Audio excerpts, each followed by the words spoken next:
The Omnivore's Dilemma: The Secrets Behind What You Eat by Michael Pollan.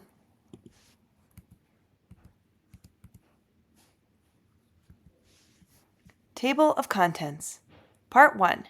The Industrial Meal. Food from corn. Part 1. The Industrial Meal. Food from corn. The meal. Source: McDonald's. Eaten in the car. Menu: classic cheeseburger, large fries, large Coke. 1. How corn took over America. A field of corn. The average supermarket doesn't seem much like a field of corn. Take a look around one. What do you see? There's a large, air-conditioned room. There are long aisles and shelves piled high with boxes and cans. There are paper goods and diapers and magazines. But that's not all. Look again. Somewhere behind the brightly colored packaging, underneath the labels covered with information, there's a mountain of corn. You may not be able to see it, but it's there. I'm not talking about the corn in the produce section. That's easy to recognize. In the spring and summer, the green ears of corn sit out in plain view with all the other fruits and vegetables. You can see a stack of ears next to the eggplants, onions, apples, bananas, and potatoes. But that's not a mountain of corn, is it? Keep looking. Go through the produce to the back of the supermarket, and you'll find the meats. There's corn here too, but it's a little harder to see. Where is it? Here's a hint. What did the cows and pigs and chickens eat before they became cuts of meat? Mainly corn. Go a little further now. There's still a lot of corn hiding in the supermarket. How about those long aisles of soft drinks? Made from corn. That freezer case stuffed with TV dinners? Mostly corn. Those donuts and cookies and chips? They're made with a whole lot of corn. Supermarkets look like they contain a huge variety of food. The shelves are stuffed with thousands of different items.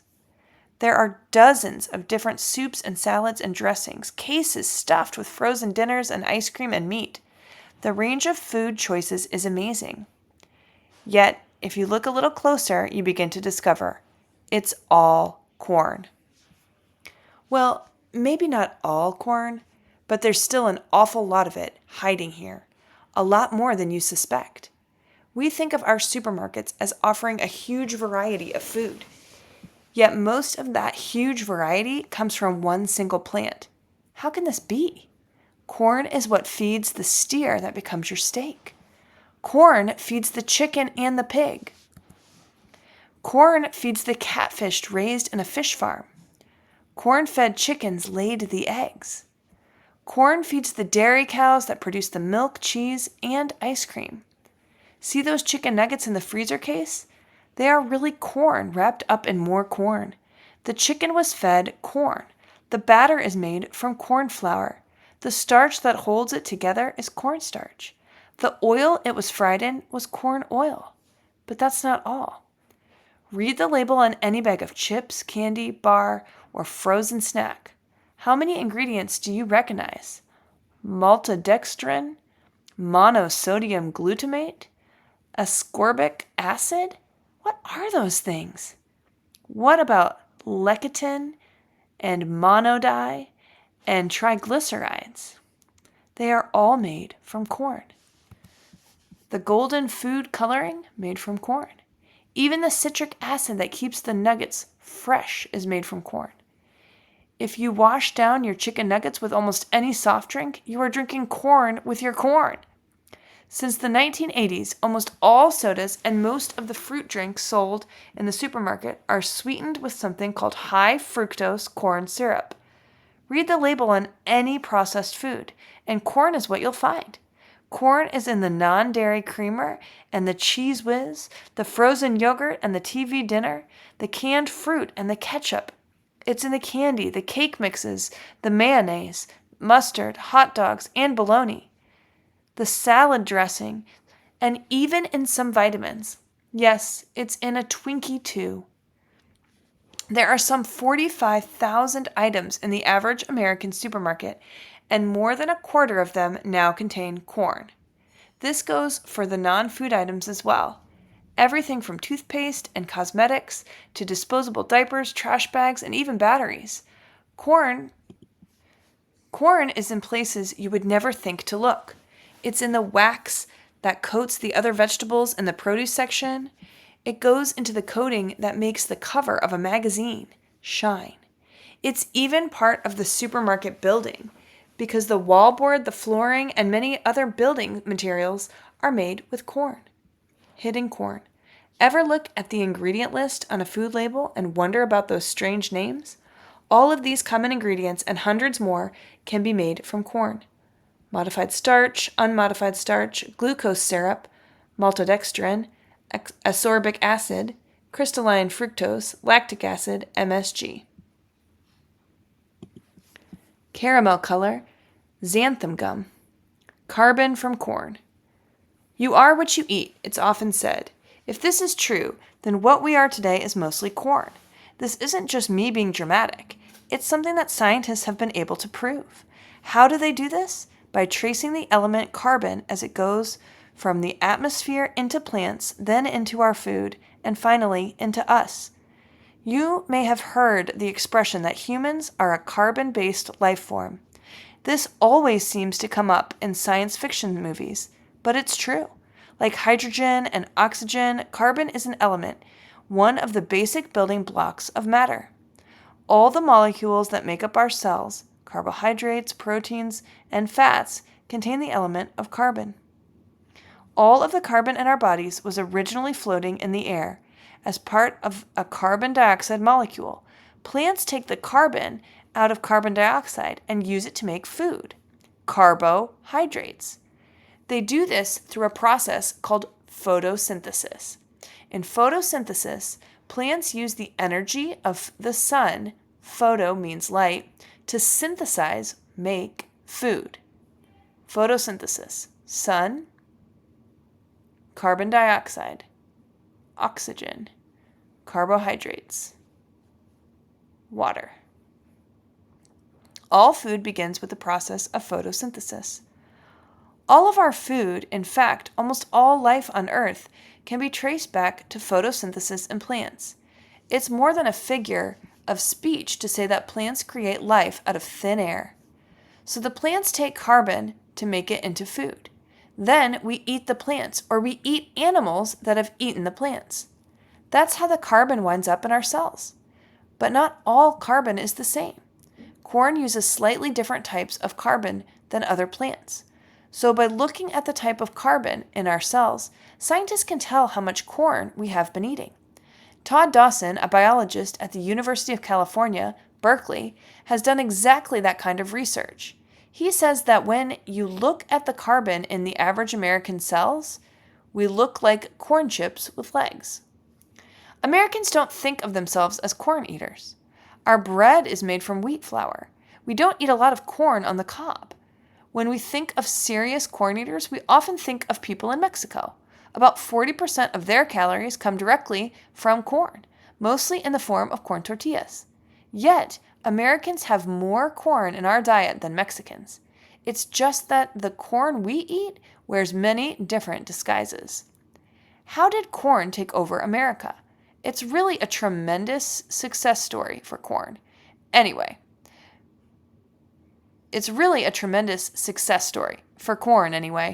Corn has managed to become the most widely planted crop in America. More than 90 million acres of farmland are planted with corn every year. Today, it covers more acres of the country than any other living species, including human beings. It has pushed other plants and animals off the American farm. It has even managed to push a lot of farmers off the farm. I'll explain that one later. Corn is now one of the most successful plants on Earth. It's important to remember that while humans use plants and other animals, it's not a one-way street.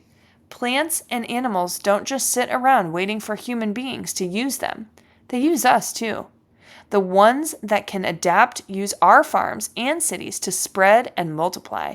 Corn became king of the farm and the supermarket because it adapted itself easily to the needs of farmers and food market makers.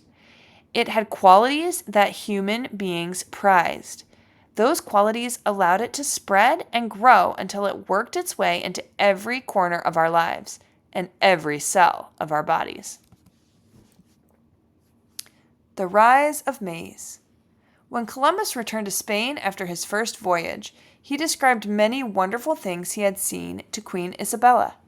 One of his discoveries was a towering grass with an ear as thick as a man's arm, to which grains were affixed in a wondrous manner and in form and size like a garden peas, white when young. That grass was called maize, but today we know it as corn. Corn or maize? Maize is the other name for what Americans call corn. It's the name the Spanish learned from Native Americans who grew it. In England, much of the world, the plant is still called maize. Corn was the English word for any sort of grain, even a grain of salt. That's where the term corned beef comes from.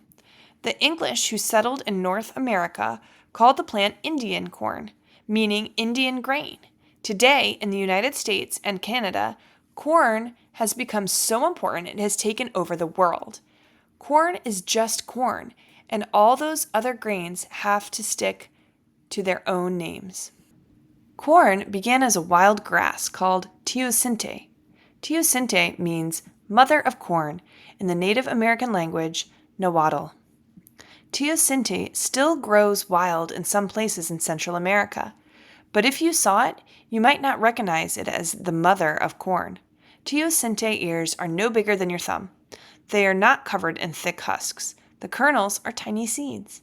Yet, long before Columbus arrived, that wild grass had managed to evolve into maize and spread across North America. Corn spread because it could adapt to the needs of human beings. Of course, it needed human help. Humans selected bigger ears with fatter kernels and planted those seeds. By the year 700, Indians as far away as New England and Canada farmed maize.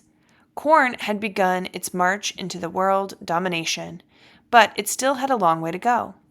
After Columbus, the Native Americans were conquered by the Europeans, but maize, or corn, had no loyalties to the Maya and other people who had helped it spread. It was only concerned with its own survival. The Europeans presented a way for corn to spread even farther. The plant quickly adapted to the new humans and their needs. The first thing corn did was push aside the European crops the new settlers brought with them. The European plants just couldn't compete. For example, wheat brought from Europe did not do as well as the native maize. A seed of wheat might, with luck, yield 50 new grains of wheat. A single planted corn seed could yield 150 to 300 fat kernels. Corn won that contest easily. Corn continued quickly to win over the new settlers by being very useful. It could supply them with a ready-to-eat vegetable, a storable grain, a source of fiber, an animal feed, and heating fuel. Corn could be eaten fresh off the cob or dried on the stalk, stored over the winter, and ground into flour. Corn could also be mashed and fermented to make beer or whiskey. No part of the big grass went to waste. The husks could be woven into rugs and twine. The leaves and stalks made good feed for livestock. The shelled cobs could even be stacked by the outhouse and used as a rough substitute for toilet paper. In the competition for king of the crops, corn left the European plants in the dust. Settlers who stuck to the old world crops often perished. The colonists who recognized corn's usefulness did well. And of course, one thing the successful farmers did was plant more corn, helping maize to build its kingdom. Corn helped the colonists, and the colonists helped corn. The spread of corn throughout the world. U.S. map detail. 700 AD, 200 AD, 900 AD, 600 AD, 1500 BC. Origin, 5000 BC. After 1492 AD, 1500s AD, 1500 BC, 1700 AD, 1690 AD, mid-1600s. Teosinte originated in Central America, evolved into maize, and spread across North America by 700. European colonists then spread corn across the world.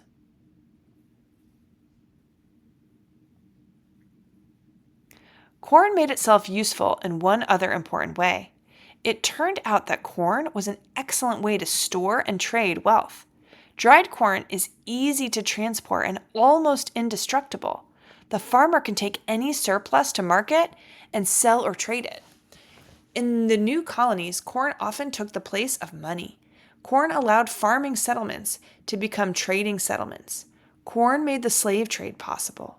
Traders in Africa paid for slaves with corn and then fed slaves corn when they were brought here. Corn was the perfect plant for the growing economy of the colonies. And just as important, the new colonists gave corn away to get to the rest of the world. Why corn needs people. Wild teosinte does not look like modern corn. It does not have fat ears with hundreds of kernels wrapped in a thick husk. Instead, it has a single row of triangular seeds growing on a single stalk. Its kernels are covered in a hard shell. The seeds are spread by animals. Sometime several thousand years ago, teosinte mutated or changed. The mutation made its seeds grow on a cob covered by a husk.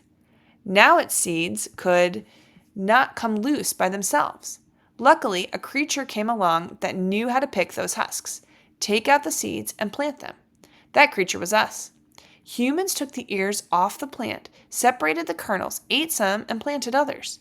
Teosinte gave up its independence, but it gained an ally who helped it spread across the globe. Ever since, corn and human beings have been joined together. The plant cannot live without us. Can we live without the plant? Teosinte, modern corn. M. Pollan, food detective. Once I realized how much of our food is made from corn, I began to look at supermarkets differently. Instead of a giant variety of food, I saw corn hiding in every aisle. Now I have nothing against corn. There's nothing more delicious than a roasted ear of fresh sweet corn. But I didn't understand why there had to be corn in everything we eat. Who decided that corn would be our main food? How did that happen? Where did all this corn come from, and how did it take over our supermarket? So I decided to find out. And like any good detective, I realized I had to start at the very beginning, which in this case meant a field of corn in Iowa. I began with that field and tried to trace the corn as it traveled across the country, first to my supermarket and then to my stomach. I watched it being turned into meat, milk, and eggs by cows and chickens. I watched as it was torn apart and rebuilt into all the different foods and products listed on all those labels. What I discovered was a vast industry, a giant agricultural business, or agribusiness. This industry doesn't look much like farming the way most people imagine it. It's more like a series of factories that turn raw materials into food products. It's a giant food chain, the one that supplies most of the food Americans eat today. A food chain in nature helps us understand who eats what or whom. But the food chain that feeds most Americans is anything but natural. The industrial food chain that supplies our supermarkets stretches thousands of miles and has dozens of different links. It's a chain that's powered by oil and gasoline and controlled by giant corporations. It's a chain that separates us from our food and keeps us from knowing what it really is we're eating. Most of all, it's a food chain built around one plant. Somehow, that small wild grass that started in the hills of Central America has become the star of the biggest, most expensive food chain in the history of the world. But if corn is the star of this story, is it the hero or is it the bad guy? Before I could decide, I needed to get to know it better.